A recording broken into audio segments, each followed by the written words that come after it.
Donald Trump, just last week, he confirmed to the National Review that he is again considering a run in 2016. Do it. Do it. Look at me. Do it. I will personally write you a campaign check now on behalf of this country, which does not want you to be president, but which badly wants you to run. Which Republican candidate has the best chance of winning the general election? Of the declared ones, right now, Donald Trump.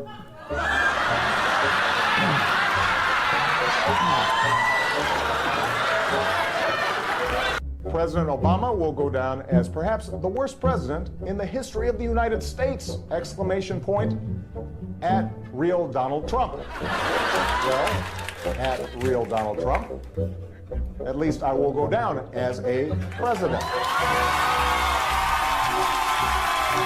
So right now we have Hillary's about a 75 or an 80% favorite. We have different versions of the forecast you can look at. The poll has Hillary Clinton up by double digits nationally, 12 points, 50 to 38, four-way race. Clinton leading in Florida, Clinton leading in North Carolina, Clinton leading in Ohio, Clinton leading in Nevada. I could go on and on and on. I continue to believe Mr. Trump will not be president. And so, right now, Mr. Trump, to answer your call for political honesty, I just want to say, you're not going to be president, all right? It's been fun. It's been great. I love you. But come on, buddy. We have a major projection right now. Donald Trump will take Ohio. And CNN projects Donald Trump will carry the state of Florida.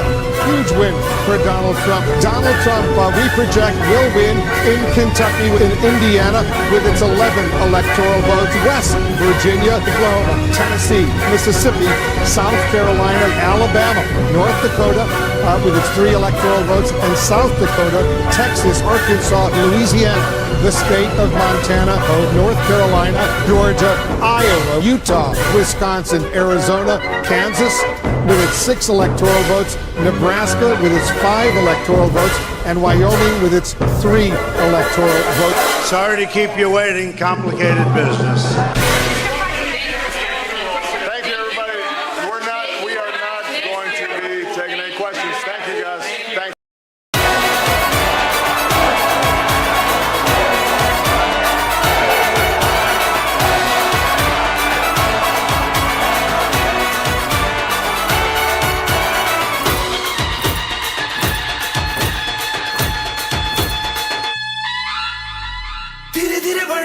बड़ी चली जो थी चिंगारी छोटी चिंगारी भरी भरी भरी भरी भरी भरी है मन की अलमारी आज अलमारी हुई सतरंगी चाली सतरंगी हुई सतरंगी थी जो ये रात काली खड़क दड़क बड़क चली चटक मटक फटक चली दुश्मन की देखो जो वाट लावली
Sorry to keep you waiting. Complicated business.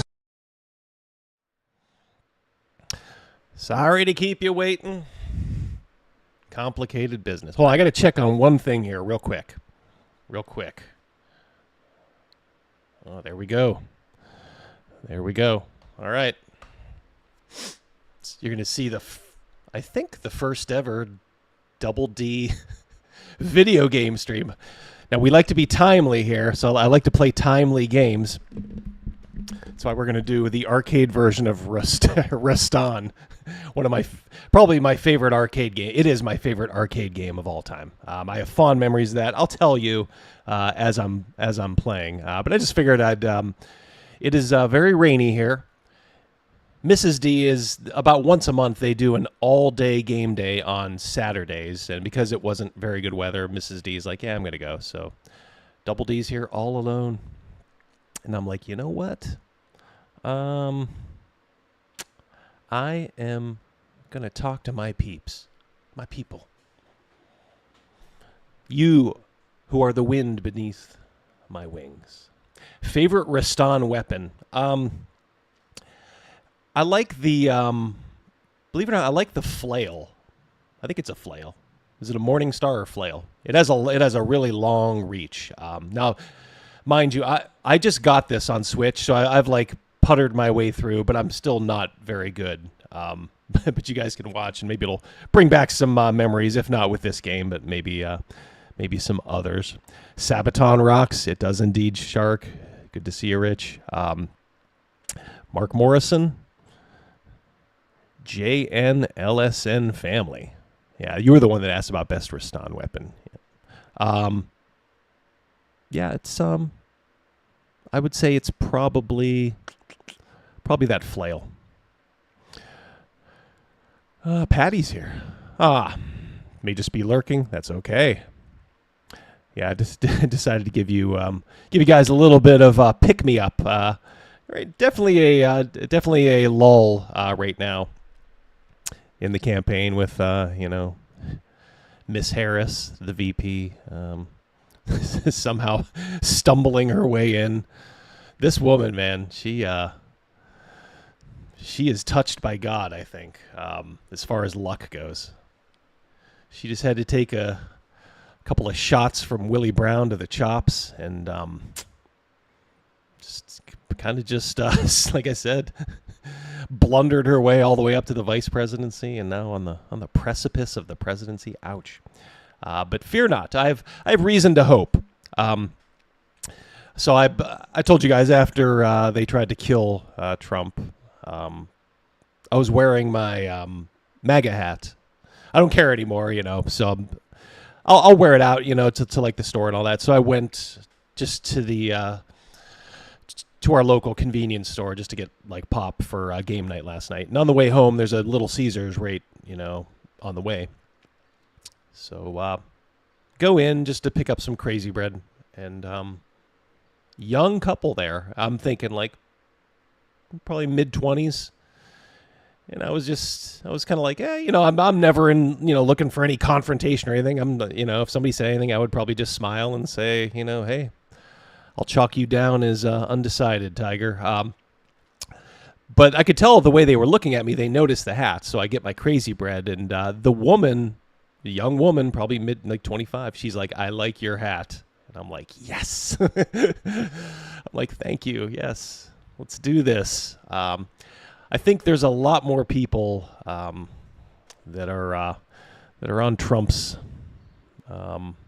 train than you might think. But this is going to be a rough week because there's going to be all these snap polls after the Democratic convention, and it ain't going to be good.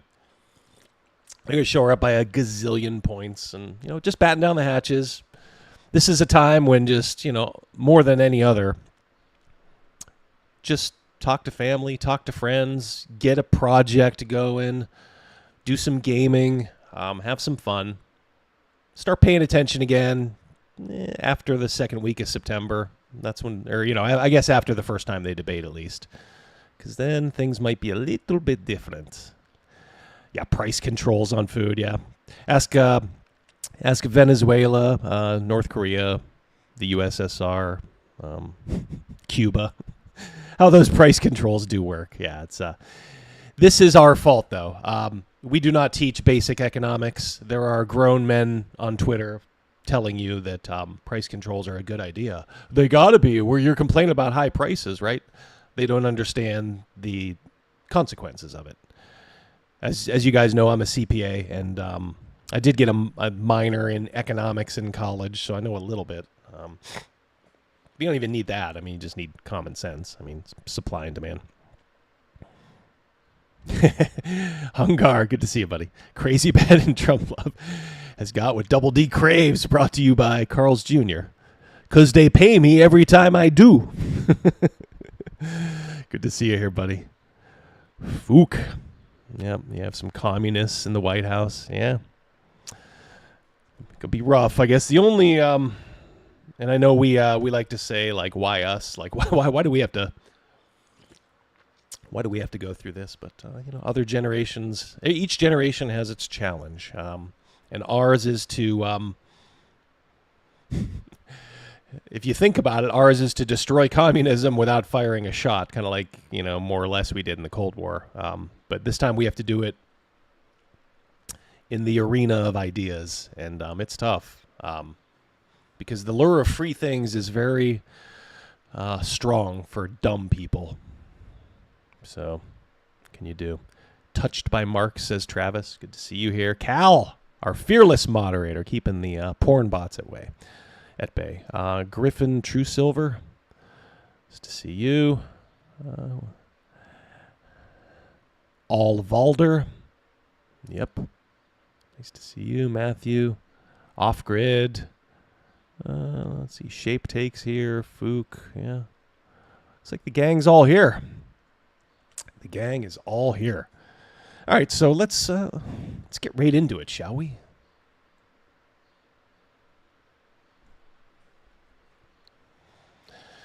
All right. Cal has to deal with the porn bots. Has to. All right, so this game, Rastan, totally like Conan, came out in the probably mid to late 80s. Like I remember we got this. I got a job at Pizza Hut, and I guess I will play this as a. So I got a job at Pizza Hut in '87. And this game might not have been there right away, but it was there pretty soon after. I loved this game. Look at this. How could you not? Yes, it's 2D. All right, now I got to go down this ramp here. I got to beat Valeria here. Evil Valeria. Come on, honey. Don't be. Oh, there you go. Yep. Sorry.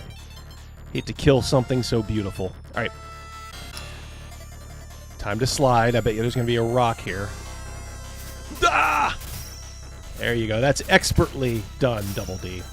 Oh, that'll ruin your day. Those skeletons are very tough. Take a couple of hits. All right, let's go get them. Wow. All right, so, yeah, I played the hell out of it. I put all of my wages back into this freaking machine at Pizza Hut. I was like 17, 18 years old, and I could not stop playing this. On my break, after work, before work. This, to me, is like sort of like the 80s encapsulated. It is, oh shit, here come the bats. All right, you can't stand still in this game. You can't let the grass grow under your feet. I guess I'll just go to the home screen because it saves right where you're at when you do. It's a good thing about this. You don't have to put in quarters anywhere. Ooh, that's a breastplate. All right, I'm going to take care of this guy. Oh, here come the bats again. All right, I'm in bad shape here. Oh, yeah, this axe kicks ass. Oh, shit.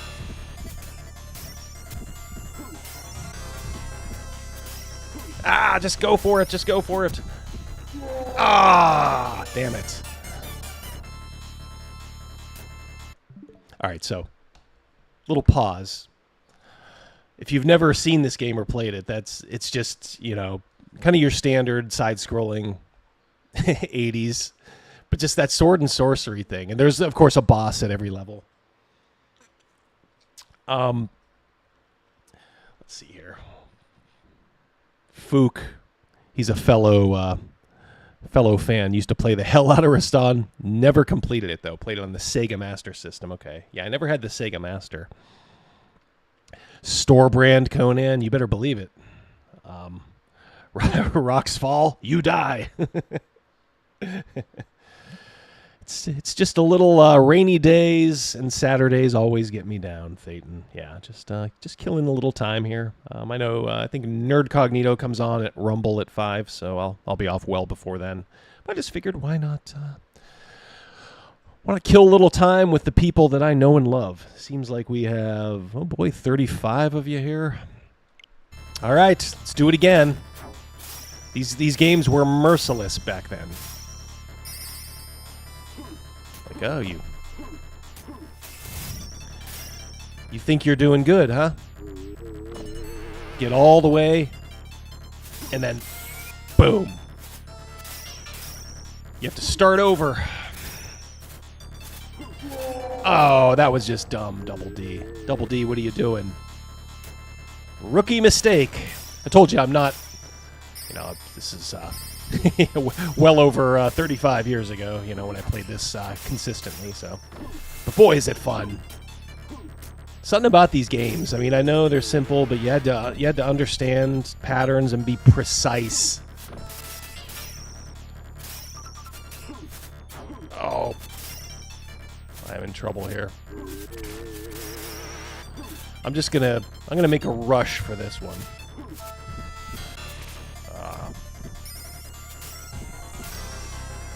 There's that damn breastplate. It didn't help me last time. Gotta get the axe. The axe will do a world of good.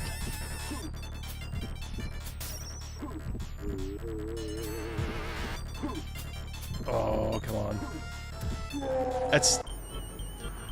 Boy, that rock got me again. It's that same damn rock. It's that same fucking rock. What the heck? Oh, yeah. Pizza parlor and arcade game. Yeah, it's... Like I said, I think they did a pretty good job, like on Stranger Things, kind of capturing that. It did seem pretty accurate from what I remember. And yeah, this was just what you did. About 17 is when I think I got a little tipsy for the first time, and I'm like, boy, this is fun. So we started going out a little bit. We had this. All right, so I worked at Pizza Hut for like 6 or 7 years, like through high school and through college. But when I first started out, we went through a series of managers. Our store was like the lowest performing one, so they sent in the big guns. It was the franchise owner's son, who we found out was just kind of a screw up, but a really nice guy, like a really, really nice guy. And he would just be like, "Yeah, I'll get you into bars if you want." So he would, we'd go out and he would get us into all these like local bars. And damn, that was fun, fun. Yes, I'm going to ask them a question. James Lowry, how you doing, sir? Nice surprise. Ooh, nice surprise to watch while solo gaming in your campaign. So cool. Good to hear that, Travis. Yeah, destroyed by the rock again. That's the thing about this. The old reflexes aren't quite as good as they used to be. What can you do? D&D Chronicles of Mystara is on Steam. Okay, I'll have to check that out. I don't think I ever played that. You know what I played was the... do you guys ever have the Intellivision D&D game? Boy, you talk about rough. That was a rough game. But when you're like 12 years old, it was the best. It was like the best thing ever. All right. Maximum effort here, Double D. the ram's head. That one oh, you can't do that to me. These rocks. They're my bane. And this is what happens when a tabletop gamer picks up the gamepad, as it were. It's not pretty. He ends up. Whoa. Whoa. I'll also tell you guys how last night went in our Castles and Crusades game. It's a pretty good session, I thought. Out of my way, goat boy.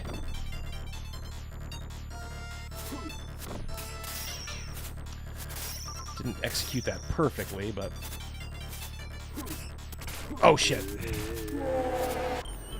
Boy, they are... gonna need a few extra credits here, boys.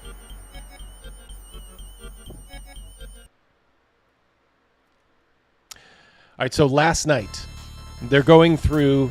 My group is, in the Five Peaks region.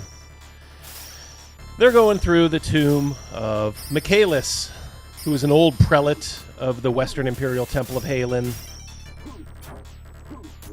And, let's see, did that expertly. Full health. And he's supposed to have this remarkable tomb, you know, which has... Go ahead, come on. Don't be bashful. Don't be bashful. Oh, shit. Jeez.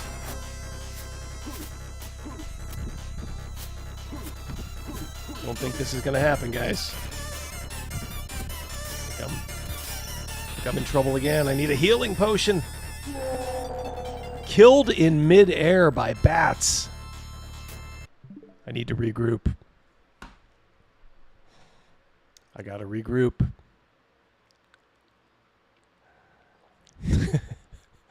Or just switch to Mario Kart. All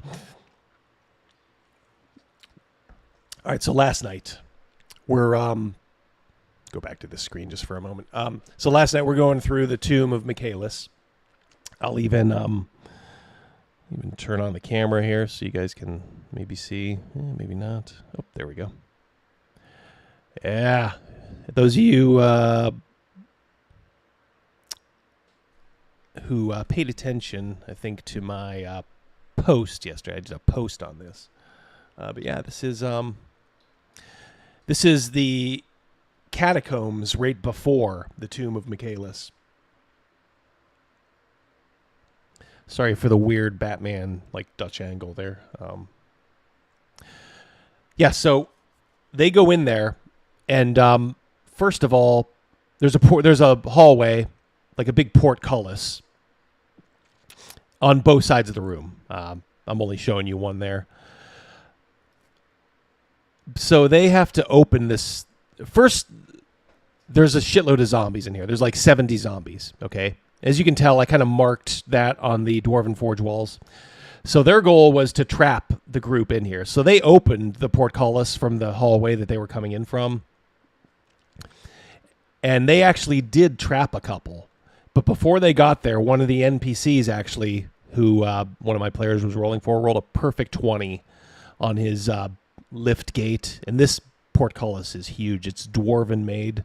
So he got it up and got them out just in time.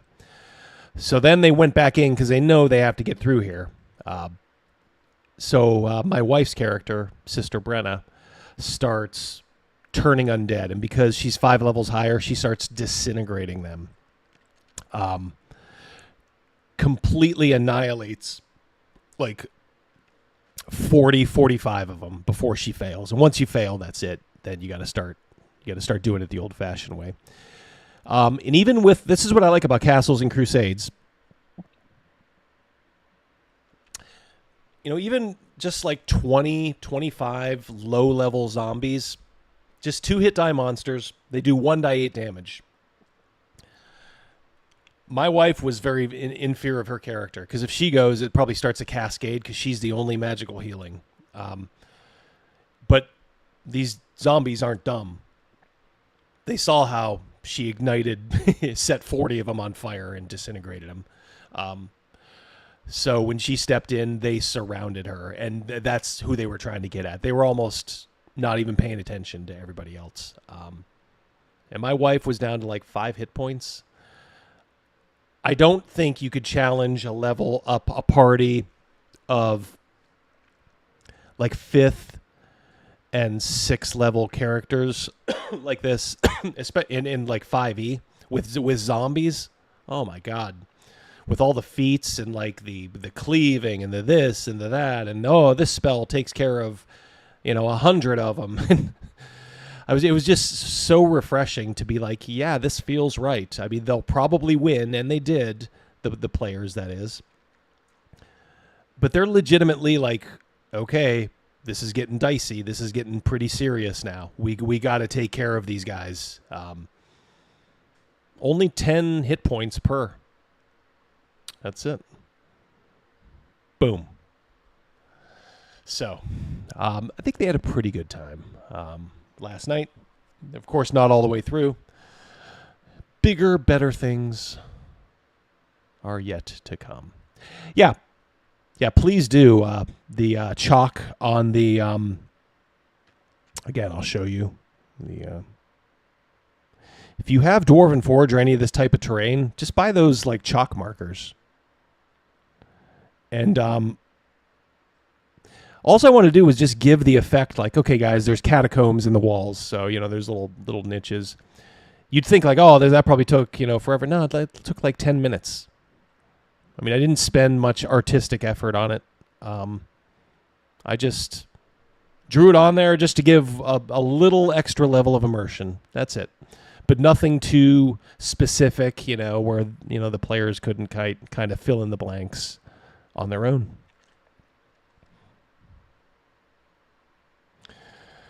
All right. Let's do this. Whoa. What are you doing there? Come on, Double D. All right, come on.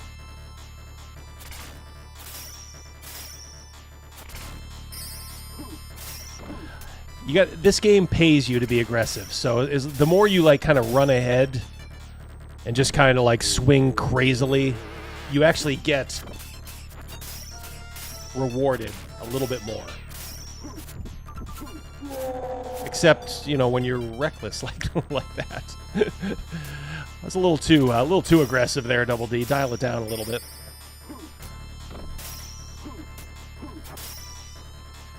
See, yeah, you can't take damage from these low-level mooks.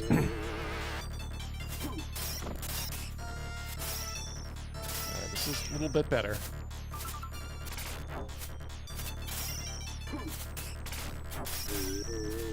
Yeah, so you just kind of gotta go for it there. So I'm in a little better shape now.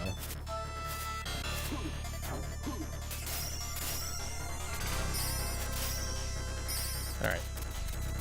This is... I missed it.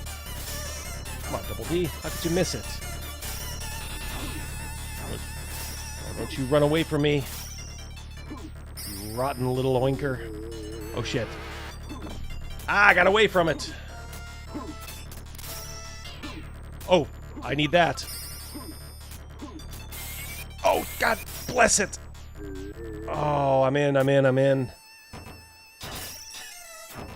in, boys. In like Flynn.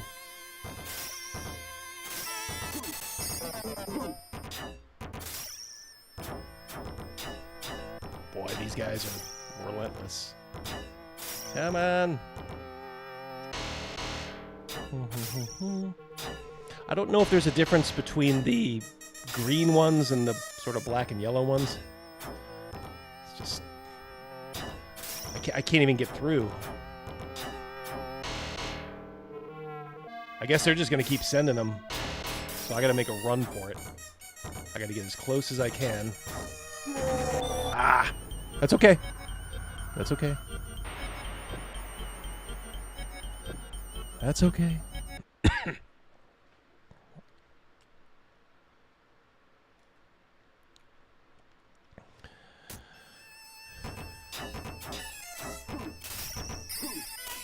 Look at that.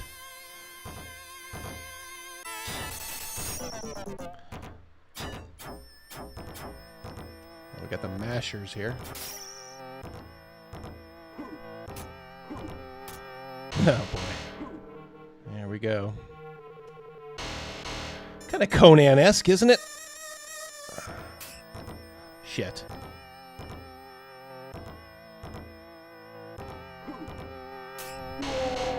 Ooh. That was a little surprising there.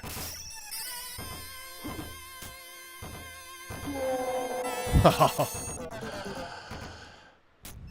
are you, blind, Double D? Come on.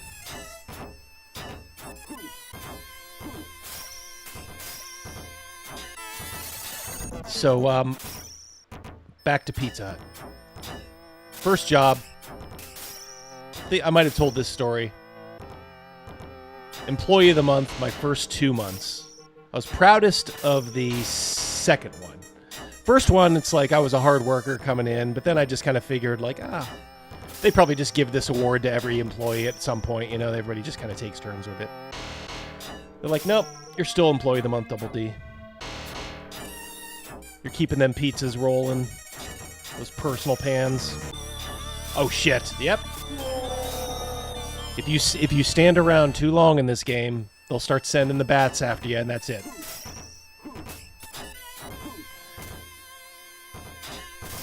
Oh, that's the way to do it, yeah. Gotta be aggressive.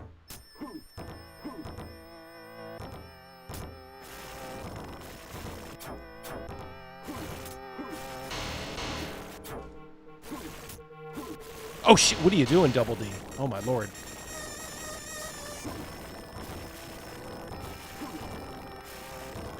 I wanted to get that axe, and I just kind of missed it. And I was like, kind of ended up here by accident.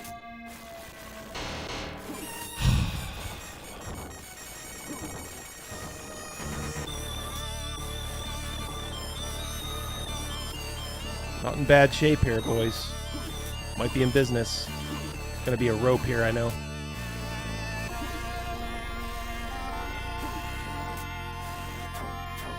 Where'd he go? Disappeared.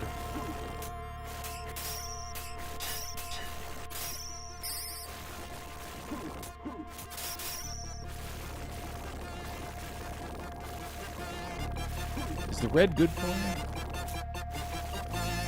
I don't know. Wow.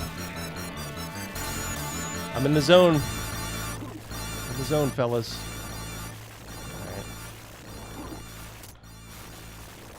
I don't think that guy can do anything to me. Alright. Oh, you dummy! Double D. Just a little too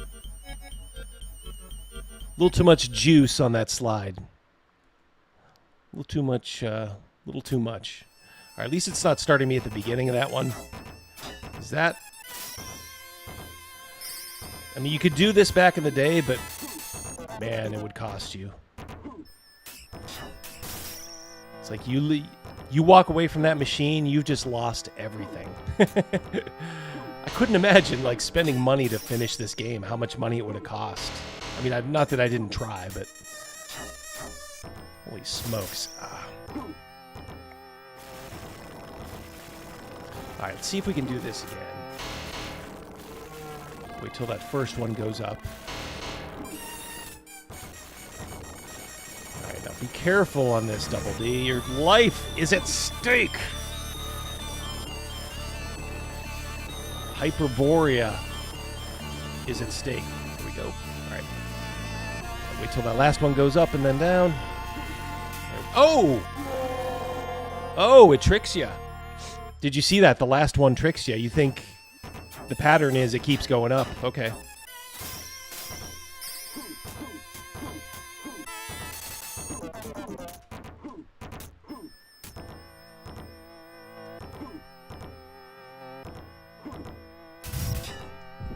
Whoa.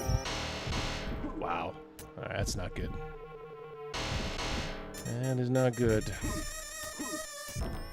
Oh, you're better off just dying here.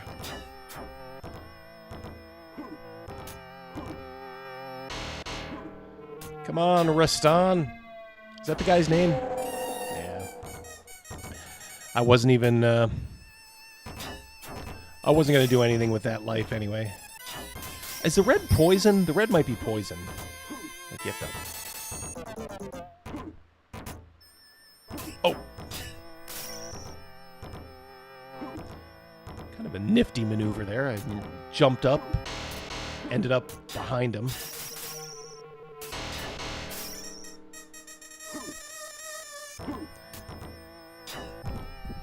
Ah! I forgot these guys hit pretty hard. Could be the same thing.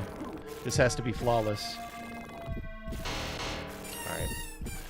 That's alright. So we go here. That guy means nothing.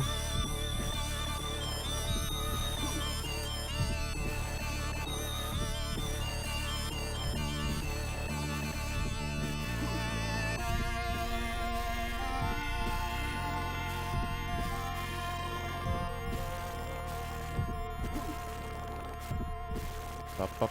There we go. Oh, just get him. I think I got this. Oh, oh, it's a wizard. Fuck.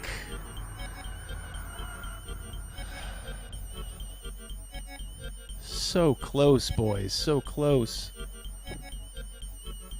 All right. There's a boss pretty soon here.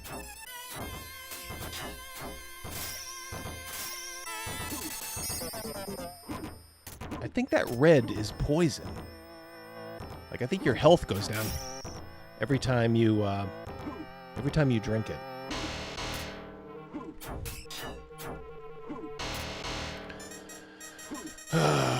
All right.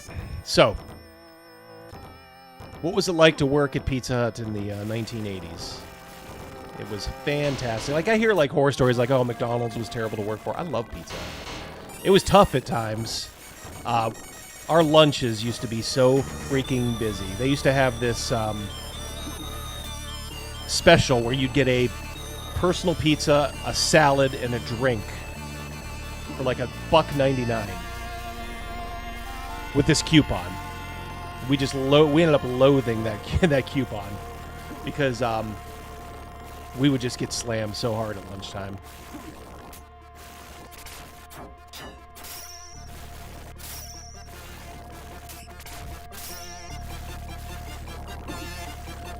And, but man, the people you met, the people you worked with, like I was fortunate enough, I got a couple of my friends, like, jobs there. So I'm working with my friends. We're going out at night, having a few drinks, you know, at 18 years old. Oh, here we go. And, you know, then, of course, there's the waitresses. What is this guy's secret, huh? What are you doing? Oh, you...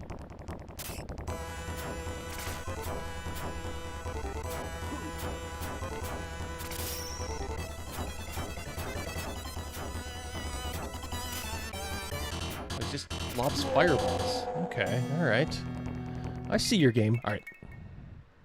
Let's take a break here. Double D needs a break. But I don't know what your experience, guys. I don't know if like what you guys like the places you worked back then. Those of you that were around and of working age, all of you old people. And I don't want to say it's the best time of my life, but man, it was a time that you just remember so fondly. Partly because, you know, you're still kind of a kid. But man, what a time, huh? I honestly do feel bad for people that didn't get to grow up kind of in the 80s, 90s, you know, when the world was a little bit simpler, a little bit better. Yeah, Rygar. Yeah, Rygar I got. I think that was on the Nintendo, right? The original Nintendo. I played that because at the time it was kind of like it was like the best home version of this game that you could probably get. But holy shit. What times? Take him out at the knees, Edens. Yep. Yep, I tell you, you start getting up a little bit higher. You know, I've completed a couple levels already. Some of the opening ones. These things ain't pushovers. Golden Axe. Yeah, Golden Axe is okay. I like Golden Axe too. Mazios. In the words of Donald Sutherland in The Dirty Dozen, never heard of it. I'm sure it was great though. Yeah, if it was back then, it was. The thing about pizza back then is, everybody's like, you know, a gourmet pizza chef now, and there's so many like good places around. You know, there's probably at least one or two really actual bona fide good pizza places in whatever town you're in. You know, probably several if you're lucky enough to be in, you know, I don't know, like Connecticut or, you know, some of those like pizza havens. But back then,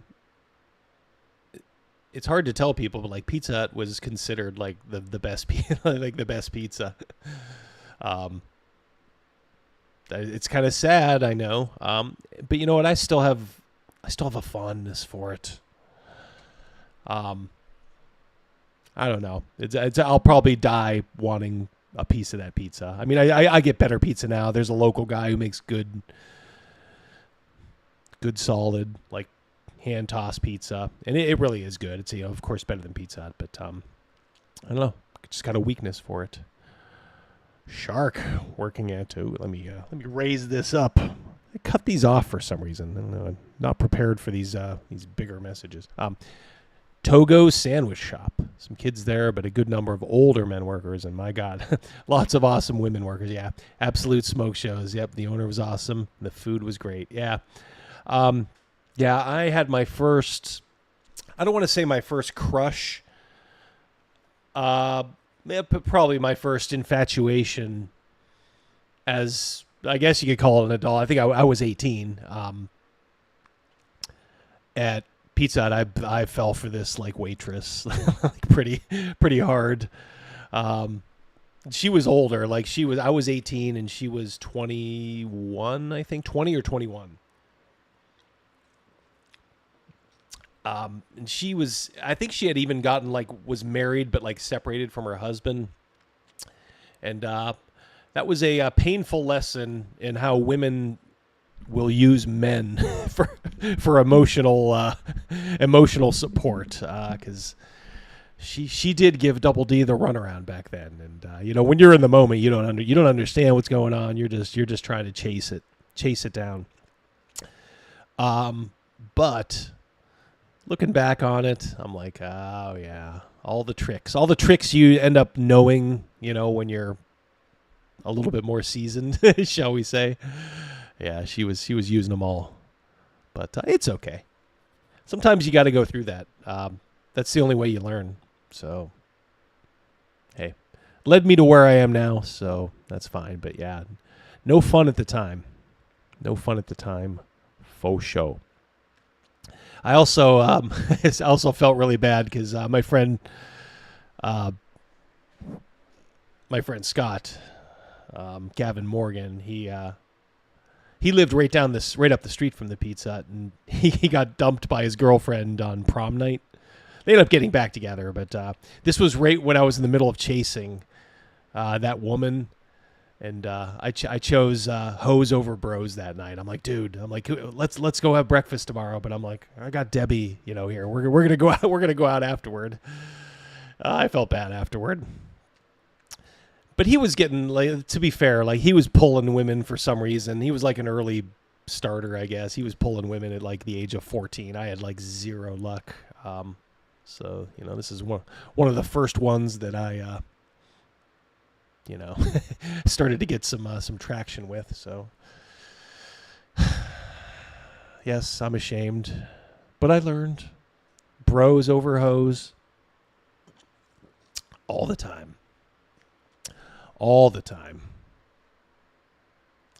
Yeah. Hey, Warren, how you doing? Yeah, the Garret situation. If you saw the lair on Wednesday, we kind of watched a video for entertainment. It was a little entertaining. It was crazy as always, but And I don't want to say it took a dark turn, but it took a concerning turn. Alls I know is that, and then I put out a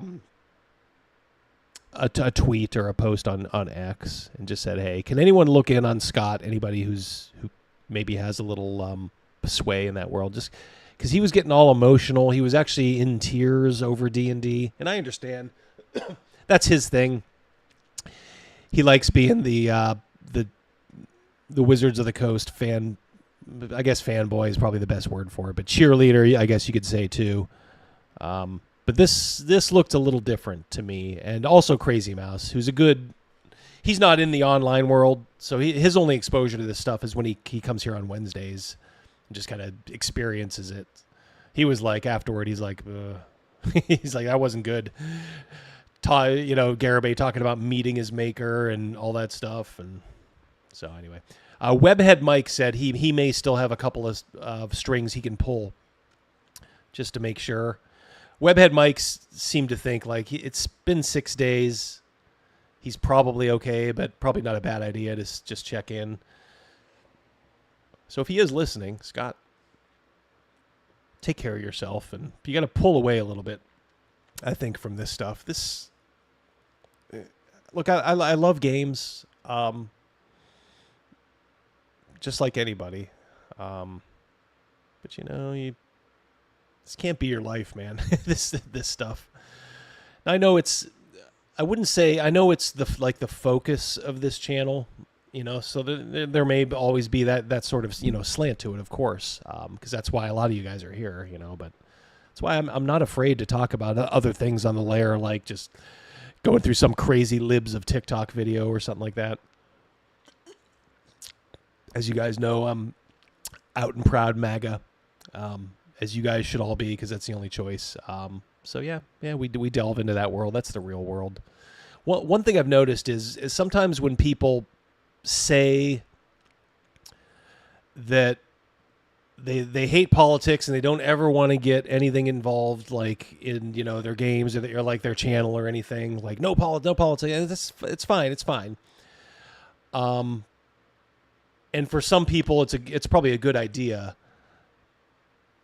because they really do just kind of stick to just game stuff. That's it. But sometimes let's just say the passion of politics gets replaced with just passion over kind of silly things in games. So I don't know. You should always keep a balance. Like, there's just for all these things, like I know, like Basic Expert is just kind of on this huge thing about the mythic dungeons, basically saying like, okay, if you think that dungeons need to make sense, you're missing the point, because there are places of myth and things don't have to make sense down there. Yes, I do get that argument. I do. But in the same respect, I do have a rational brain. And if you have a creature that needs to eat, sleep, and drink, and he's just literally sitting in a room, and he's not placed there by some god, he's just like some orog or some ogre, some creature. I don't know. I always know as a player, that was the first thing that said, like, what is this thing doing here? Now, I'm not saying you need much of an explanation,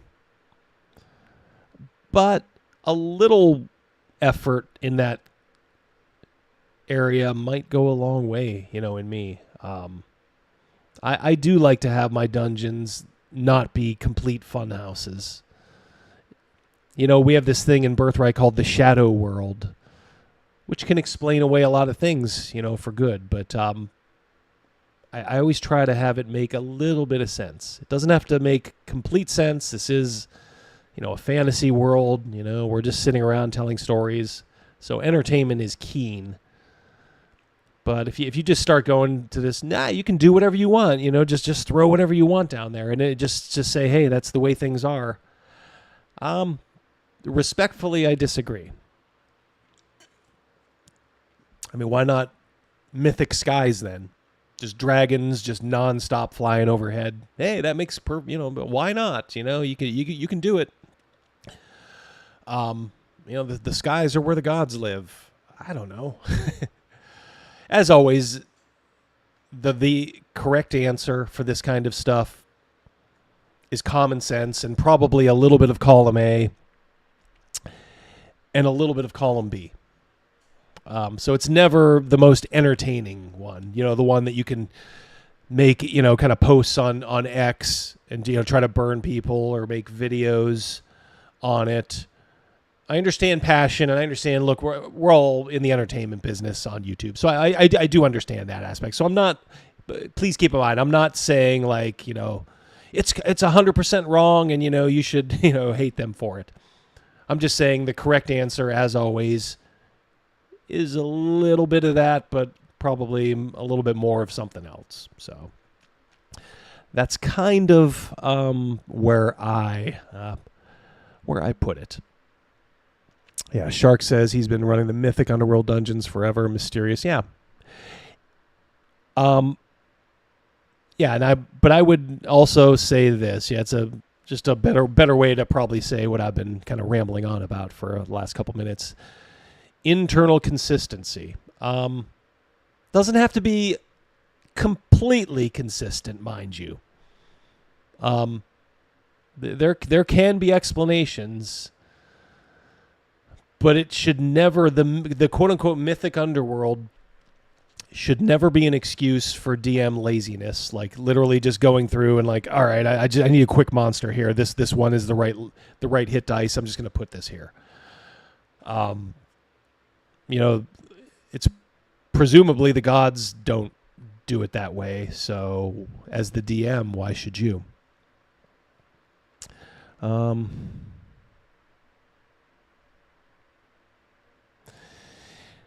Yeah, if you are embracing all the D&D conceits, the Mythic Underworld makes sense, as D&D is a mythology mishmash anyway. Yeah, my view is always this.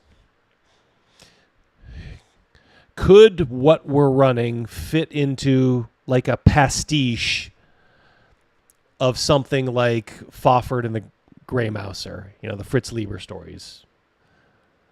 Maybe not quite Conan, because Conan's a particular set and style of this, but I don't know, you start getting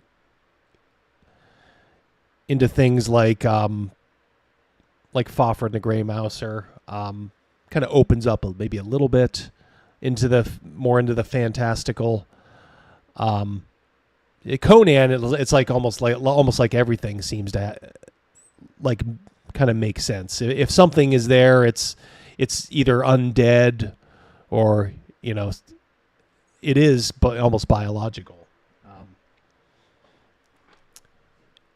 But from what I remember of Fafhrd and the Grey Mouser, there's a little bit more fantastical stuff there. So to me that's kind of a low bar to go over. Could this, if you were going to do like kind of a pastiche of that kind of story, would it make sense in that? And sometimes, what you're doing, will, but there are some things that just don't, to me, just don't make sense. And it's not that you'd have a bad time with it, but I would just kind of be like, that kind of didn't make sense, but, moving on. I'd much rather have something that's a tad bit more consistent than a funhouse. Hey, look, and its style. Some people love funhouses.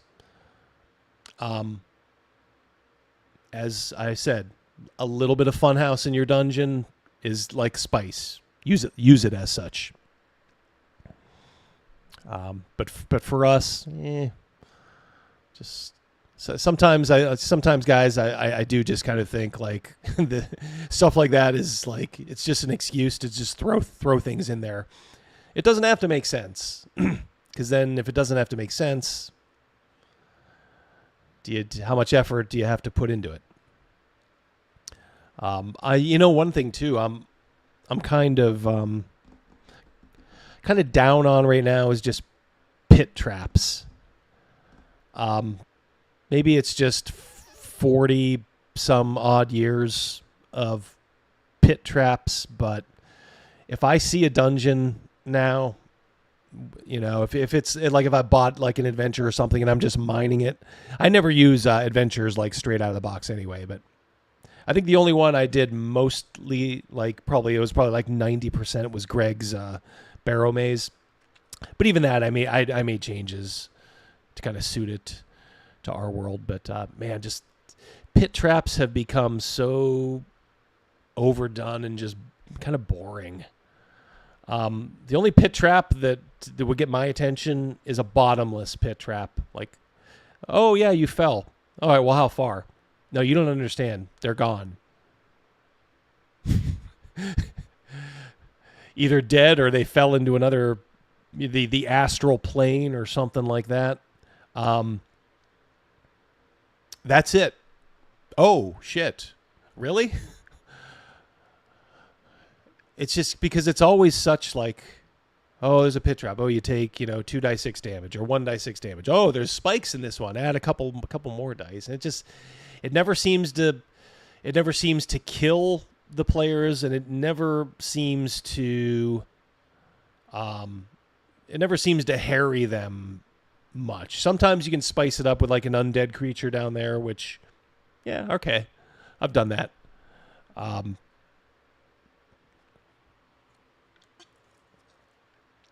But still, I don't know.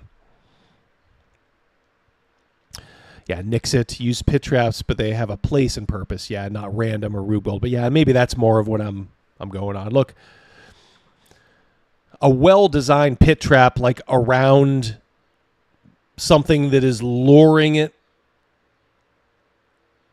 people to it, I can kind of get behind. Just you guys all know what I'm talking about.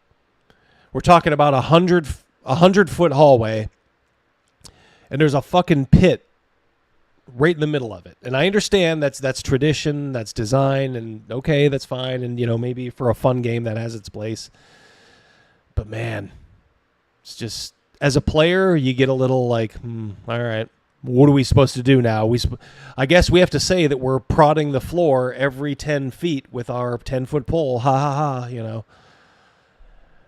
And it's like, okay, can we get on to some of the funner stuff? I'm not saying get rid of it completely. And I'm not saying don't ever use pit traps. I'm saying pit traps are fine. But as Nixit says, maybe a bit of a purpose. Like, if your goal in designing a place, you're evil and you're designing a place is to get rid of interlopers, wouldn't it be better to like put some gem, even if it's like a false gem or, some gold in an alcove or in front of a pedestal of some kind, and then the whole fucking floor just boom drops away when you go to it. Oh, and by the way, it's like razor sharp, spears down there. Something is just gonna cut you up. That's another thing too that always bothered me is the look. If you're here's the thing that it doesn't simulate well, D&D. And, of course, all the, I guess you'd call them like imitators or homages. A spiked pit trap. Okay, you're falling 10 or 20 feet. If those spikes are close enough, you are impaled and dead. There's no I understand. You can say like combat is in D&D. Well, hit points are just a representation of you getting tired. I understand. Okay, but there's no misconception when the DM says you fell into a pit trap. There are spikes. These spikes are yay far apart, so you didn't fall between them. And how lucky you guys always seem to fall just right in between them. Okay. You are impaled probably by at least 3 or 4 spikes when you fall from 20 feet into a fucking pit trap. Probably face down. To me, you're dead, right? And I understand, well, it's just a game, you understand. Okay, well, do you have the balls then to say if you fall into this trap, you're dead? because you should. Because otherwise, what's the point? I mean, it's a bit ludicrous. Don't worry, we'll get you out in a moment. We'll just ease you up off of those spikes. It doesn't have to make sense. It's Mythic. All right, you can say it's Mythic all you want, but you just fell into a fucking trap where the spikes are this far apart. You are impaled on probably at least 3, 4, 5 of them. What? Your guts are like running out. Your heart is probably pierced. Maybe your neck and head too. I would say if you don't have the guts to say you fell into this trap, you just took, I don't know. I'll tell you what, here's what you could do. You roll like 1 die 4 plus 3. That's how many spikes you're impaled on. Get that number? Each of those die 12 damage each. If you want to put it into mechanics, because I got news for you. Die 6 and an extra die 6 don't cut it. So I don't understand. Like what's mythic about being impaled on spikes? See what you guys are saying about this. Yeah. Something should just be instant death, says Flying Goat. And here's the problem. Because pit traps have been built into the game since the beginning, and it's into the kind of like the zeitgeist or the DNA of every game like it, you're never expected to die just like from the pit trap. Like maybe you were beaten up before and the pit trap finishes you off. But if you're just doing a 10-foot pit trap and it's die 6 damage, unless you're like a 1st or 2nd level wizard, you should be able to weather that storm. And everybody knows your buddies up there have a 50-foot rope. They can get you up like that. So pit traps are nothing but an obstacle. They become nothing but an obstacle, which is fine. But don't dress them up and say, oh, this one's a little deadlier. It's got poisoned spikes on it. Well, then they're fucking dead. Dead. Yeah, 3.5 had massive damage rules. 50 hit points in a single hit. If you don't make it, you're dead. Yeah. I mean, I think that's... We used to have to make, I think, a system shock roll back in older editions, if I'm thinking right. If you didn't make it from, like, massive damage, you were dead.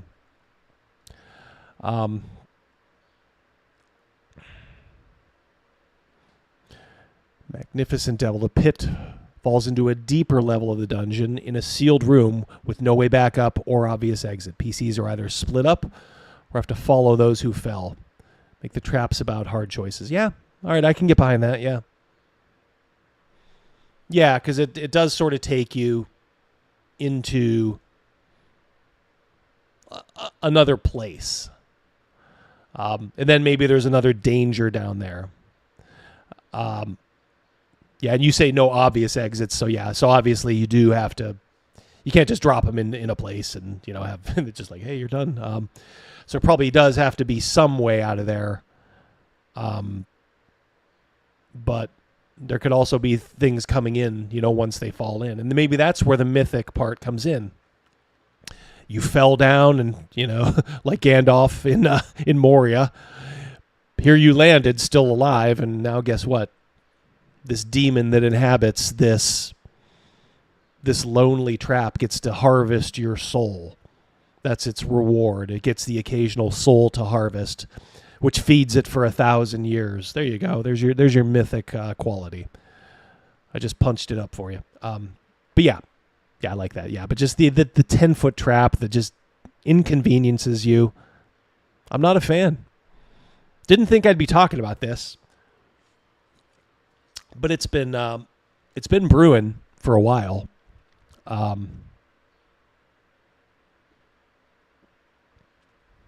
Yep. Let's see. Ooh, Larenjaco. Good to see you here, sir. Here we use the continuous damage rule in this type of trap. Your character has fallen onto a spike trap. He will take damage while impaled on the spikes each round. This is quite cruel. Not cruel to me. It makes perfect sense, yeah. You're just acknowledging that this is a little different in that your character is can't move because his guts and his lungs and maybe his heart and throat have just been, pierced, erupted. Yep. Homebrew rolls, yeah. I do allow this. Sometimes if somebody's like in the middle of like some sort of a falling thing, they don't get a roll, but maybe some of the folks at the edge who are, it's like 50-50, make a roll. See if you can grab it. And like sometimes if someone rolls like a perfect roll to do that and the other person fails, we just have kind of decided over the years, like, makes sense. Roll to 20, you get yourself and you action movie style grab the other person before they fall too.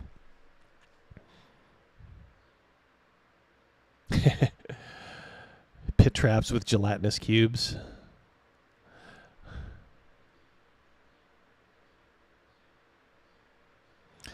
So Pyrella, good to see you. Just want to see how many people are here. Oh my Lord, almost 50. Thank you all for turning out on a spur of the moment stream. I will get back. I will try to beat that last guy in Rastan in a moment, but kind of an interesting segue here. So can talk about this. I always see it as when someone takes damage, that means they usually barely got scraped or bruised until they hit 0.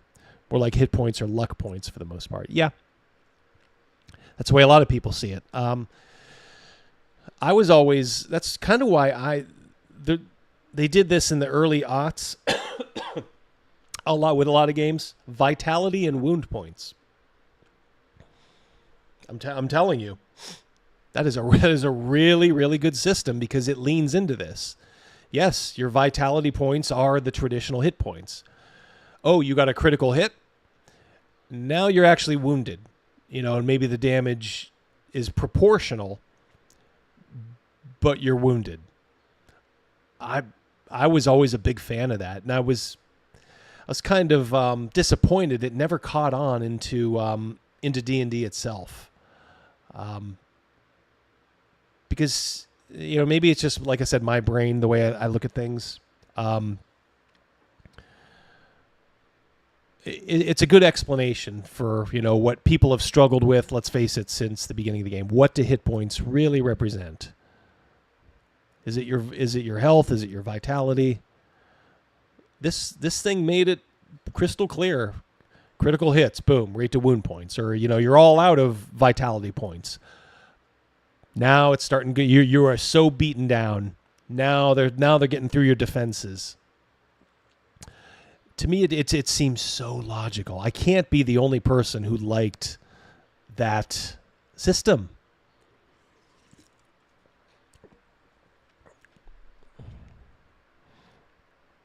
Yeah, the system shock, 50% of your hit points in a single round. Yeah, I think that was the rule, yeah.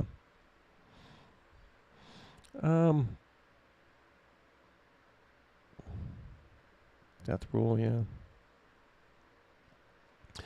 Yeah, it was a little extra complexity, but not that much.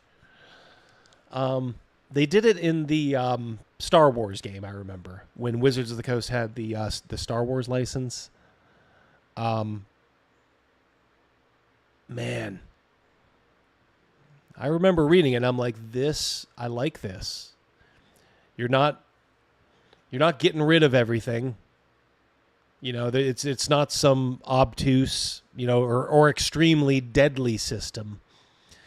You're still kind of in the same ecosphere, but it's just kind of reorganized to make sense of what your character is actually doing.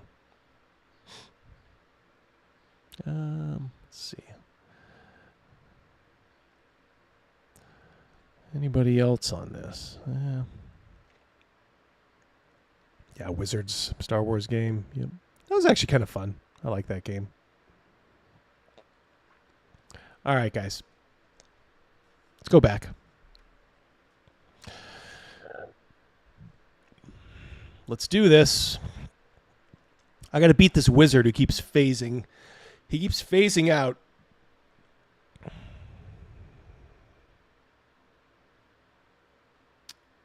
So I got to figure out the pattern on how to beat this guy.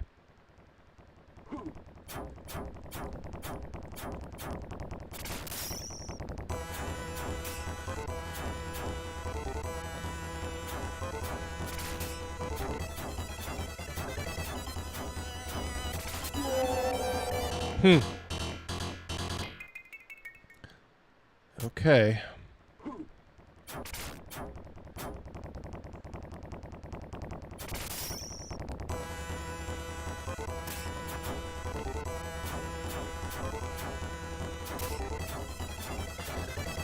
Is it? I go up high. Oh, so I can go up high, I think. When he's going to do the fireballs, I think I can go up high and just crouch. Okay. I think I got it.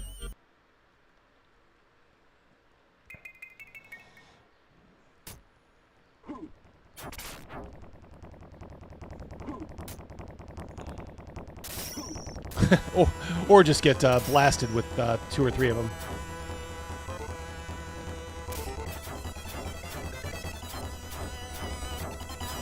I can't even touch this guy.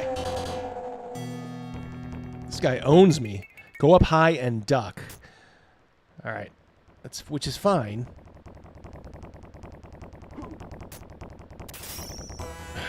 Yeah, but you got to be the right distance away.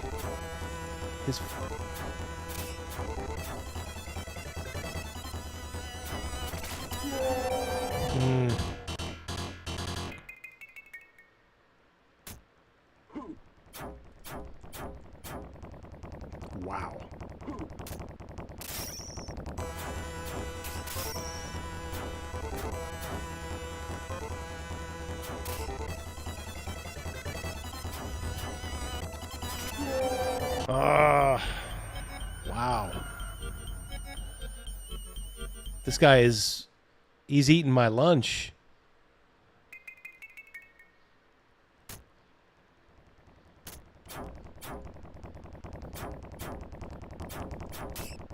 I can't touch this guy. Gotta be... It's like when I go near him...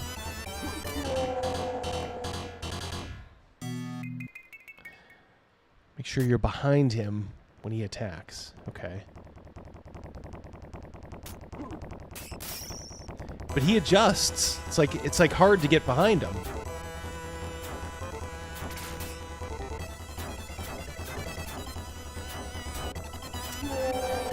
Wait, can I deflect that? Can I deflect that fireball? That first one. Can't be that easy, can it? No, I'm getting hit with these.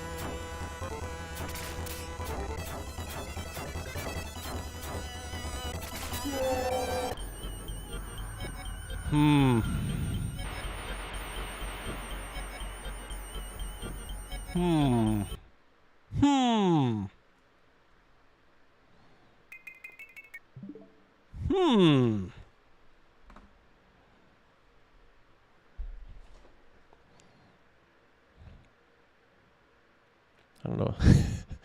I may just have to tip my hat to that wizard and call him my daddy. As Pedro Martinez once said.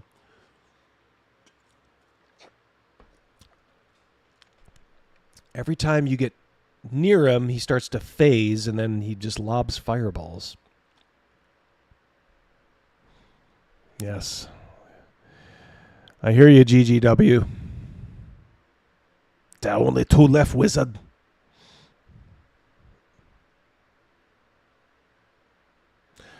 Look for his tell. Whoops.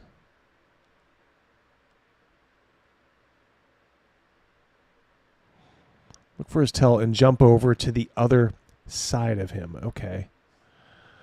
All right. I'll try one more time. What time is it here? 4:17.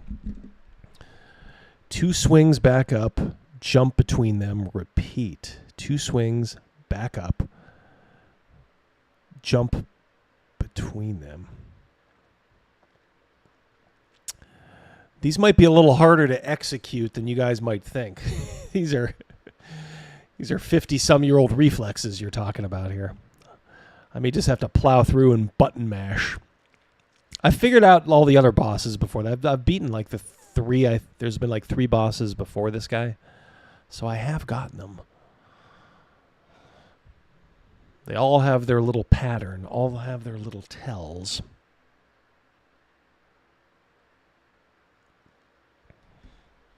He's about to cast hop back and duck. All right. I'm going to do it. I'm going to try again. All right. So what's his tell? No tell there. He just starts casting. I can't even jump over it. Oh, wait, I did. Oh, but you know what? When you jump up, he gives you a double dose of his fireballs.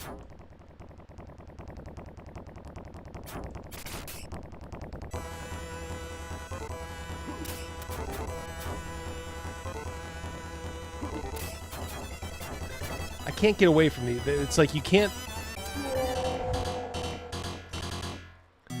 The bottom fireball angles up. Okay.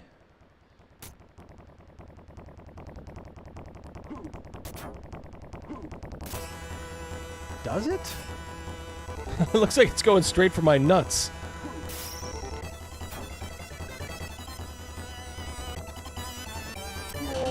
Nah. I ducked as low as as low as I could. Yeah.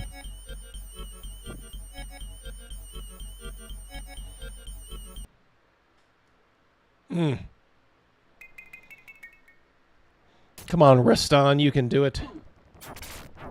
I got him once. Let's see if I can...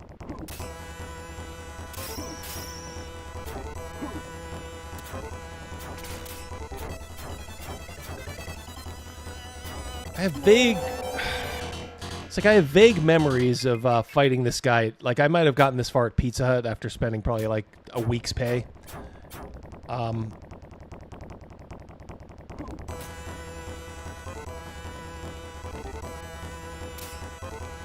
See, he'll give you a double dose there.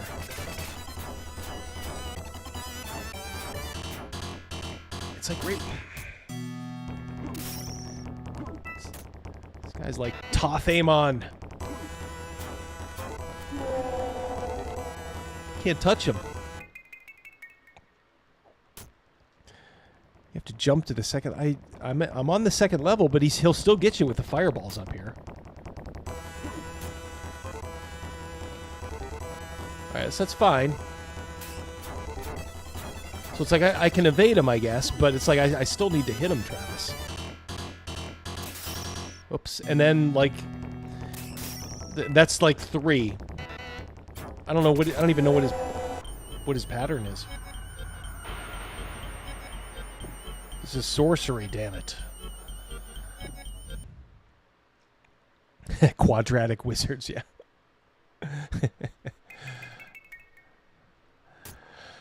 Oh, come on. Oh, I thought I could get him with a impale there.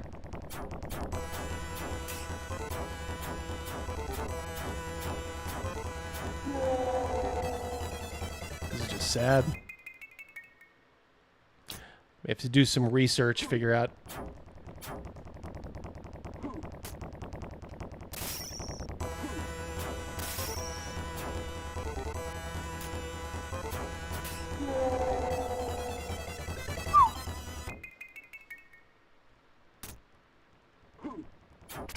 Painful to watch. Ooh, I got him there.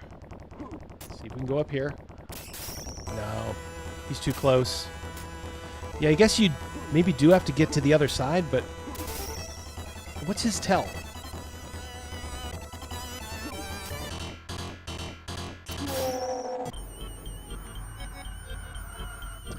I don't know if I got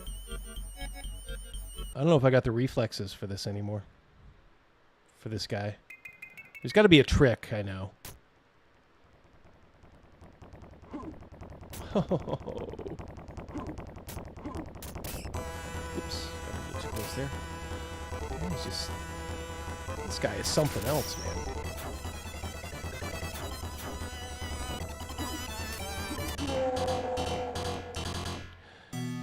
Jumped right into it. Jumped right into it.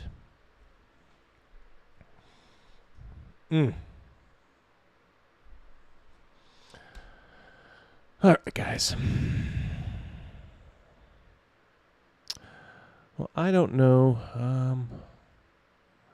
Like I said, maybe a little hit and run stream is good here. Maybe I gave you something to ponder as far as the mythic dungeons, the pit traps. Part of my little peccadillos, I guess.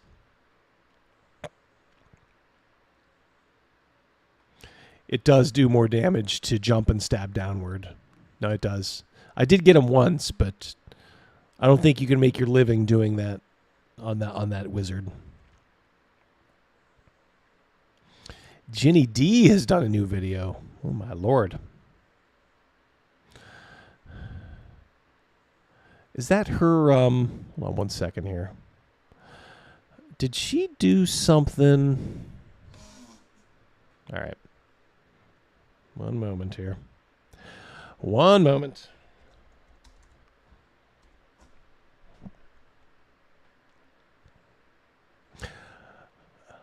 Oh, is this her all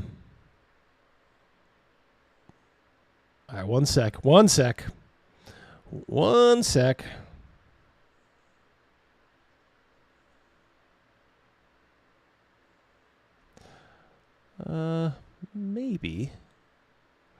Maybe.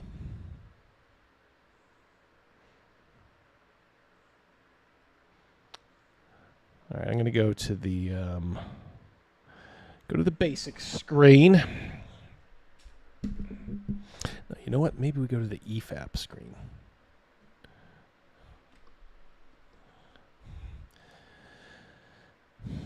Maybe. Could watch a little Ginny D before we go. That guy, would that pep you guys up some?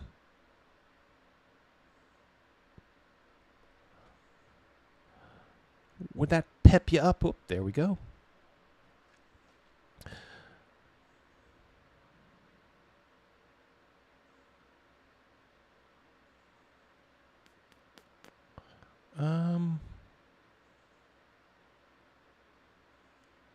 All right.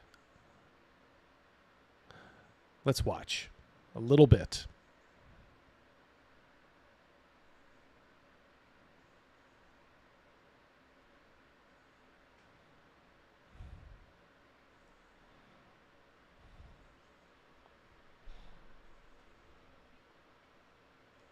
Is that echoing? Did that echo?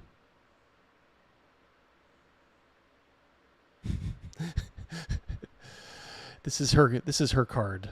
Her cards. Let me know if this echoes. I got a feeling this might echo. I wasn't really planning on doing this, so I have a certain setup. Oh, no audio. Okay. Yeah, hold on one second here, boys and girls. Talk amongst yourselves. I think I can resolve this situation here. I'm going to do something on the fly. I'm going to do something on the fly if I can.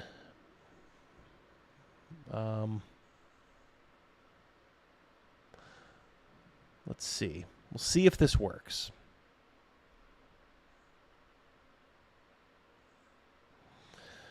We shall see.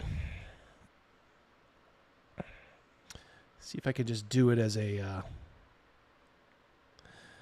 regular video.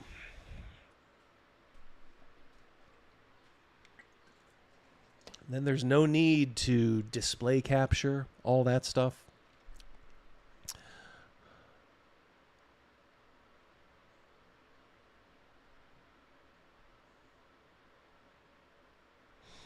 All right. All right. May have something here. May have something.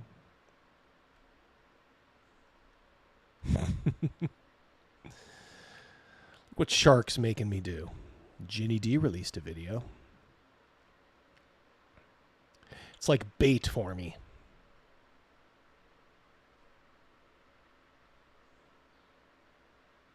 All right.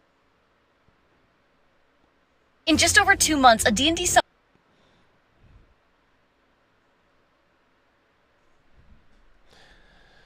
All right. Can you guys hear this? In just over 2 months, a D&D supplement that I wrote will be for sale in this store, and stores like it all over. Barnes & Noble, Target, Indigo for the Canadians. This is where it'll live. It's part of this Game Masters book series. I'm competing with, like, real stuff, you know? But how cool would it be if I went in and something that I wrote was on the big table up front? I wrote a deck of cards to help make your D&D games more epic, and it's gonna be in real, normal people stores, like Barnes & Noble. So next time... Real people stores like Barnes & Noble. I used to like going to Barnes & Noble. And, ugh, God. They are way woke. Way woke. Plus, alls they carry at Barnes & Noble is just, literally, it's just Wizards of the Coast. I think they carry a little Paizo stuff, last I saw. But that's it. All right, so she's got a deck of cards to sell. I kind of saw this. I think I watched a few minutes of this, because then we actually have, I don't want to say a competing product. It's not a competing product, but it's a similar product with our little spin on it. Time you walk into a Target to buy batteries and then black out and come to in the parking lot with $200 worth of home goods, this might be one of your poor financial decisions. But I'm not here to brag. Well, I'm kind of here to brag, but I'm mostly here to explain what this deck is and how it actually works to make your players feel like heroes and make your games feel dramatic and epic. So, is this really a problem in 5e? Your players are epic at like level 3. I mean, they're heroic pretty much right from the jump street. And then, but you know, by level 3 or 4, holy shit. You are like a wrecking machine. But hey, let's keep going. I've been playing D&D for around 6 years now, but I came to tabletop gaming from a background as both a fiction writer and a lifelong bookworm. Fiction writer? I thought she was a mermaid cosplayer before. A fiction writer? Say what? What fiction did she write? Any of you guys know? I hadn't heard one thing she wrote. I mean, it couldn't have been D&D related, because she admits she's only started playing in like the last 6 years. Yeah, green eyebrows too. Yep.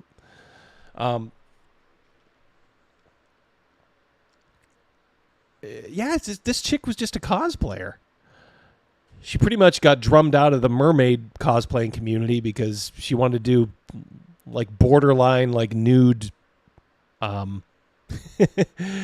spreads, I guess. And they were like, you know, this isn't what we're about. We kind of don't like this. And I guess she was just so mean to all of them. It just totally burned all those bridges. And then she found just a cornucopia of suckers in 5th edition. I mean, she must... If she's ever said a bad thing about COVID, whew, she should take it back, because the spread of 5e, you know, during COVID and all that, just gave people like this their careers. One of the staple lessons that you learn in writing workshops is that in order for a reader to invest emotionally in the story, it needs to have stakes, or a really hot love interest, if book talk is anything to go by. I carry that same lesson into tabletop games.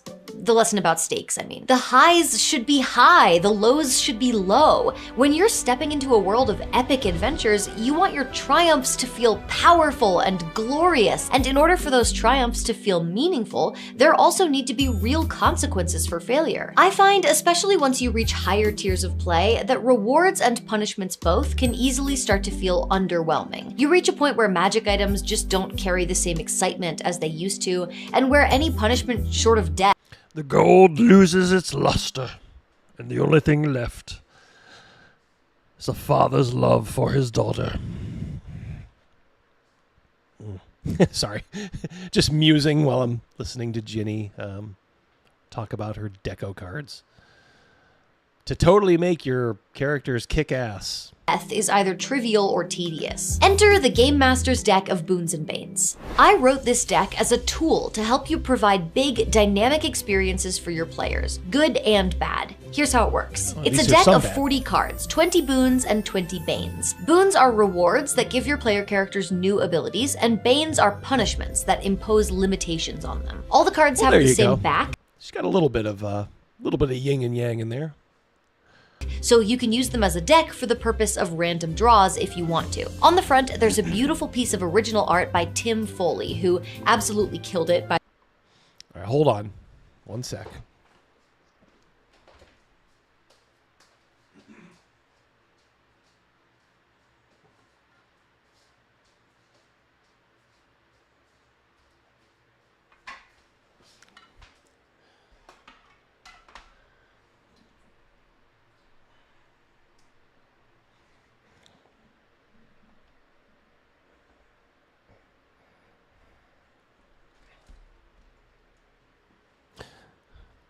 Okay, I wanted to grab our remaining cards. I think I gave a couple of them away as prizes. We shall see whose is better. I think I already like Tarmhel's art a little bit better, by the way, and the name of the boon or bane. All the actual information about each card is found in the companion book. This is so that you can actually use the... It's not very inspiring art. I mean, I'm not saying it's bad art, but just like so much of this stuff, that's God. It just doesn't. It's not real inspirational. It's just not very inspirational at all. Heckler's Malice. That doesn't sound very smart.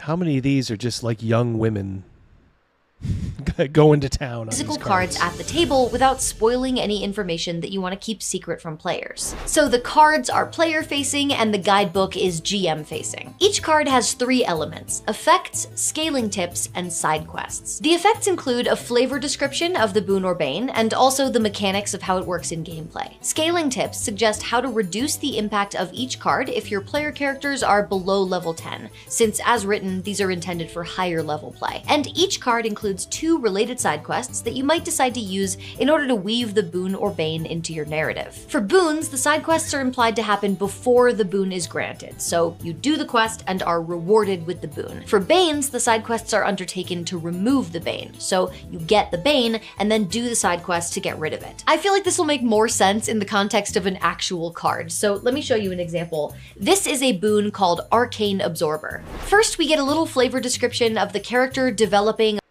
Another chick, right? Is that a chick? a hunger for the arcane. You can now absorb magic used against you and use it for your own purposes. Then we get into the mechanics. Basically, if somebody targets you with a spell and hits, you can use your reaction a few times per long rest to nullify the effects of the spell and gain temporary hit points. The higher the spell level that targeted you, the more temp HP you get. You can either use those as temp HP, allowing them to pad out your hit point total, or you can choose to release the stored magical energy as an explosive burst. All the specific specific details about this card are written out in the guidebook, by the way. Game masters don't have to do any homebrewing. The mechanics are ready to use. But if your players are below level 10, or if you just want to make the boon less powerful, there's a suggestion for how to scale the effect down. In this case, by reducing the number of temp HP granted by this ability. Finally, there are two side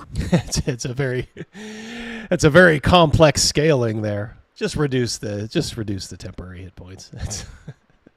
And I mean, that's fine. I mean, look, she's not. I can only imagine what her professional RPG, credits. If she chose to do like an adventure or a source book, what it would look like. Look, she just doesn't, I think, have like the chops to do this. Look, I understand the amount of time it takes to run like a YouTube channel and also have a 9-to-5. Now, she doesn't have a 9-to-5, as far as I know. But she's putting a lot of time just into YouTube and like doing the business side of that. I can't see these things, unless they're being ghost written by somebody else. I can't see these things being very deep or very high, like high quality. I mean, they might please her fans, which is fine. There's something about that too. She's filling a need with her fans. More power to her. But hey, Disco, $5. Are her fans so retarded that she's got to explain what boons and banes are? Nowadays, yes, you do. Crom wept. We don't gatekeep enough. Yeah, that is 100% true there, my friend. Yeah, this is just kind of like a quote-unquote celebrity product. And all celebrity products are, usually middling at best. They're never... Because there's almost always somebody behind the scenes, quote-unquote, helping out. How much they help out, who knows? So it's never like... Usually like gutter garbage tier. But it's never like very inspired or anything like that, so...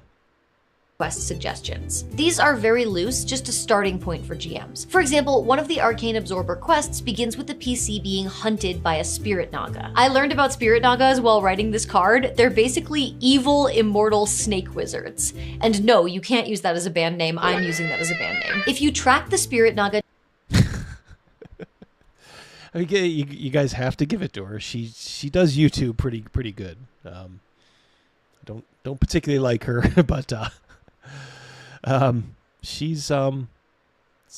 makes good videos. And she's got a pretty good presence for doing these kind of videos. I just don't think this product is probably going to be very good or interesting. To its lair and defeat it, you're granted the Arcane Absorber boon. Or at least that's one way you could use this card. But this is meant to be a flexible tool, so I encourage you to use them however suits your game. For example, maybe your wizard decides to ask for help from their old mentor before a major battle. Their mentor was once an immensely powerful mage, but they're growing too old to join the party on a dangerous adventure. So instead, they help by performing an arduous ritual to grant the power of the Arcane Absorber to their student. Or maybe your party is exploring a ruin that was once a magical laboratory, and one PC in particular decides to make a risky move and test out one of the mysterious arcane devices on themselves. Will they be rewarded for taking a chance, or will they regret it? You could take the Arcane Absorber boon and the Arcane Allergy Bane, have the player draw at random, and let fate decide. These are all thematic examples where you're matching the theme of the card to the story of the game. But of course, some random chance can be a lot of fun too. Maybe your cleric has completed a hugely difficult mission at the behest of their deity, and now it's time for their divine reward. So you fan out the entire set of 20 boons and let them draw one at random. You can have as much or as little control as you feel comfortable with. Now let's look at an example of a Bane card. These cards contain the same information as boon cards, effects, scaling tips, and side quests, but there are some slight differences in how they're used, and in how likely your players are to say yes when you ask them to drive you to the airport next week. This Bane is... Okay. Well, the art on this one looks called a little better, Unseen Pursuer. First, the flavor. The character is suddenly... It's not. I completely thought that was different. I thought it was like a throne or something from a distance. Yeah, it's just another Another bit of Cal Arts, uninspired. Like, I'm sorry, I draw that card out, and it's not. It doesn't inspire me to do anything. It's another, for lack of a better word, like furry. In that art style, which just doesn't belong. Convinced that they're being followed. They keep catching sight of an indistinct figure out of the corner of their eye, but can never quite pin it down. Oh, Ginny, where do you get inspiration for these cards? I have anxiety, thanks for asking. Then we go over the mechanics. I don't like the way she just keeps telling everybody like all of her mental problems. She's got burnout. She's got high anxiety. We know she doesn't like white guys, even though I think she married one.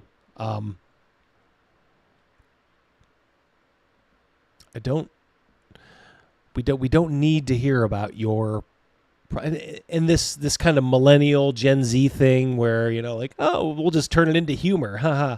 Ask me about my anxiety. It's getting old, man. Getting pretty old. Disco, another $2. Thank you very much, my friend. Deity boons should be relevant to the deity, not rando. Yeah, I would agree. Yeah, you can't. I don't want to say it's bad DMing, to do this. But you might want a little bit more thought before introducing something like this. Now, look, I would say the same thing about our cards too, but as I think you'll see, our cards are like, tongue firmly planted in cheek.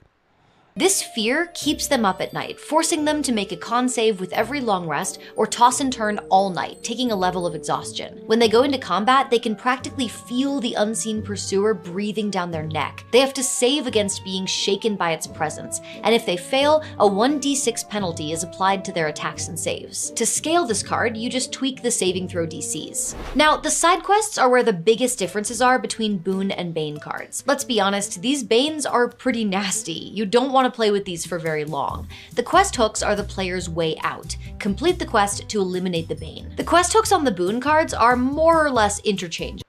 So it's just kind of like sausage. It's just I don't know. It's very 5e like, from what I'm hearing. Just it's very like, you get this condition. You can alleviate this condition by doing X, Y, Z. There's no asymmetry to it. I bet it's all very packaged, pretty much flavorless stuff. I mean, you can already tell the artwork, which it might be fine for other things, but it's just kind of bland and vanilla for D&D style. I don't know. Yeah, how are the Boon quests interchangeable, says Disco. Yeah, exactly. Just two different options, so game masters can pick what appeals to them. But the quest hooks on the Bane cards fall into two distinct categories. One is a way to end the Bane, and the other is a way to transfer it to a different target. There's two reasons I think this is fun. First, while a Bane is a limitation for the player, allowing them to use it against their enemies turns it into a tool, which I think is neat. And second, if your table enjoys a little moral quandary, this will introduce one. Not only is it crappy to saddle someone with one of these Banes, but the process of transferring it is something that should feel kind of bad to do. In this case, the transfer quest requires you to place a specific item near where the target sleeps and then prevent them from sleeping for 3 straight days. Like, that's basically torture. And also that's why I'm pretty sure human babies are chaotic evil. I'm making a PowerPoint, we'll talk about it later. But if that kind of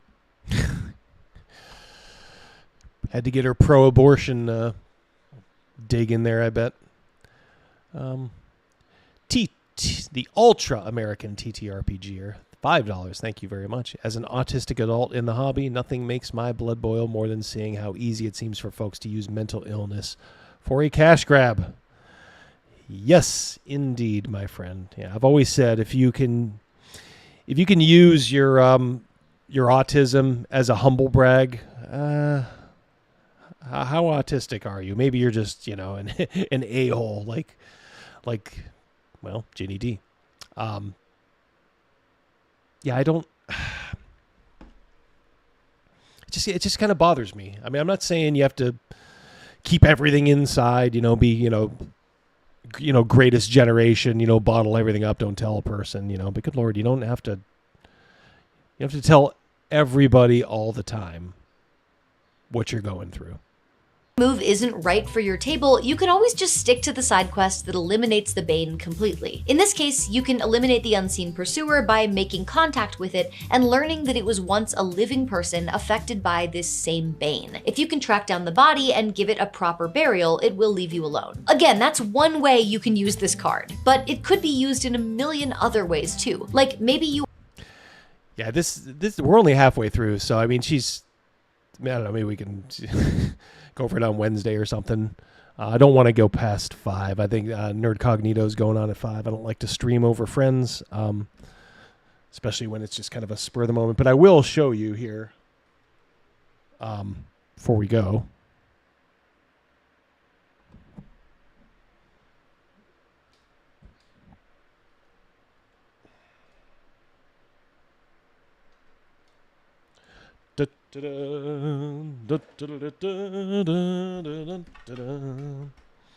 Like, these are our cards.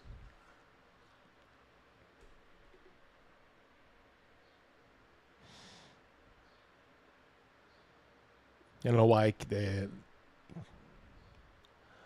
soy. This is James's Neckbeardia. I mean, just look at how interesting that art is. That's from Tarmhell, who's fantastic. Agoraphobic. I believe that is Guard Bros.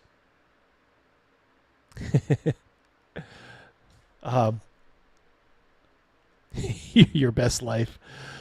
This one caused a little trouble in our private chat. Great fun. The Grog card. This is cool art.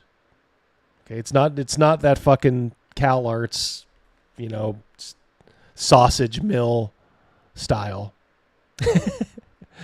Martyr of Valuables. Look at that. That is really good. Like these are all kind of obviously joke cards. Look, you can use them in your game if it's gonna blow it up, but it could be pretty damn fun. But holy smokes.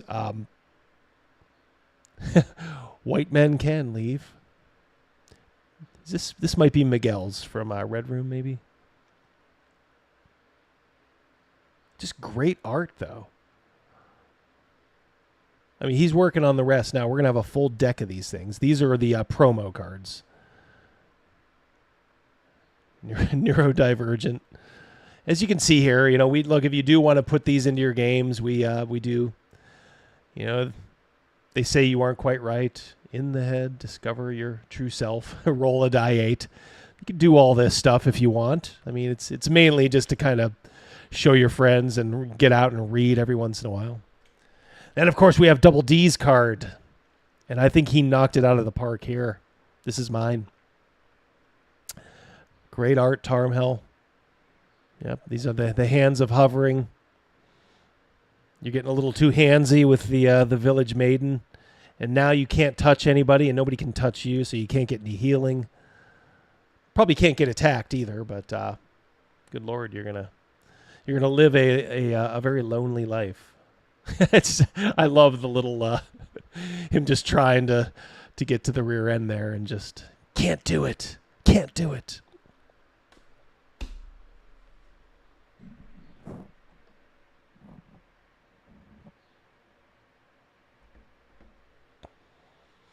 Oops. Went back to the layer screen. I ought to keep it real. Maybe I ought to just keep it real and do this. All right. Catch up with you guys in the chat for a moment, and then I will shove off. And you guys can go over to Rumble and tune into, I believe, Nerdcognito is going at 5.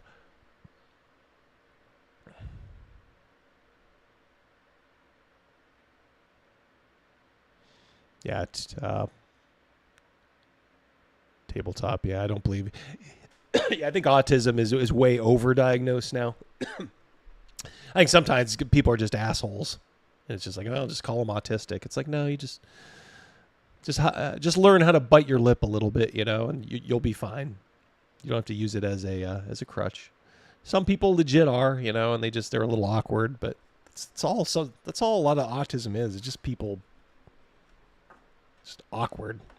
I think you can probably learn to deal with it a little bit, maybe not completely. Patty's is the martyr of valuables. Yeah. That's a good one, Patty. I like that one. Chris Moneymaker volunteering. This is I will keep that in mind for my projects in the future.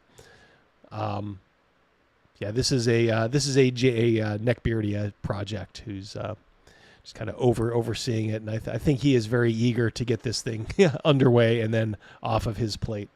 It's because we've been going for quite a while now. It was fun to do, but it's like all of our fun was loaded up front. We did the writing, we did our meetings, had a couple of, like fun meetings and of course we have our own group chat, but now we're just kind of waiting to get stuff from the Chi-Coms and then get like the crowdfunder going, which I think will be on Giant Slayer. So you will definitely hear from me when it starts going. It should be pretty soon. We're hoping by early next month to get this thing going. We just had a couple of hiccups in production. I guess we're not going to go with the metal tin. Just cost wise, it wouldn't. It's not going to work with a metal tin, unfortunately. So I have a collector's item here. I got a sample tin. But yeah, so when it goes live, you guys will hear. And I do hope you'll support it because folks like myself, Patty, Chris Miller, a lot of us, contributed some cards. And, if we do particularly well, we may have some guest people also. Go ahead and throw in a couple of stretch goals. It is. Aaron's here. You want to pop on Wednesday, Aaron? I know you're getting ready to launch Immortal Rising 2. So maybe we can get together. I'm having Venger on already. Maybe we can squeeze you on like after him or with him. Who knows? Kind of have a fun stream on Wednesday with some personalities. Maybe we can even invite some of the chat in. Those boobs remind me. Get your mind out of the gutter, Cal. All right, I'm going to be counting on you guys. I know you guys will lift us all up. It's not just me, I'm proud of my cards, but everybody's cards were pretty damn funny. I like them all, so this will be something good to have on your shelf and also to break out with the right people. If you have any liberal friends or leftist friends, they better have a really good sense of humor, because there's some stuff in there that's gonna piss the right people off. So yeah. I could just clean up a few here. Cal's an asshole. We knew this, Cal. We knew that. I knew that. It's brain function. My middle is autistic. Yeah, I do understand. Yeah, like the legit. But I have seen like local people, and they are like normal, but they're kind of like a-holes. And I think they honestly, in their case, they just like self-diagnose. Yeah, because I have seen, like, my wife is a teacher, Nixit, and I have seen like truly like autistic kids, and you can just tell, there's just a little something going on there.